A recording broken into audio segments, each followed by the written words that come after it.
Nafisa, idan ina kallon ki fasaha ta ce take karewa a tunanin kalmomin da zan iya furtawa a gare ki wayanda za su iya bayyanar da farin cikin zuciyarki zuwa kan fuskarki. Da ina da iko a kan lokaci da kuwa sai na rike dawowa da kowace dakikan da na kalle ki a cikinta domin na kara amfani da ita gurin sake kallon kyakkyawar fuskar nan take.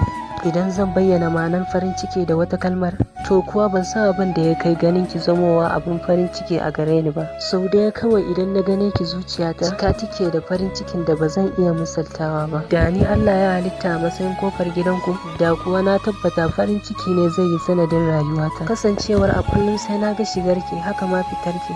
Nafisa, na yi burin ma a ce ni ne madubin da a gabansa ne kike tsara wannan mayatacciyar kwalliyar ta yadda zan fashe zuwa guntu-guntu domin na riga kallon kyakkyawar fuskarki da kowane gusuri na madubin. Na gode da saurarawa da kika yi. Sai an jima.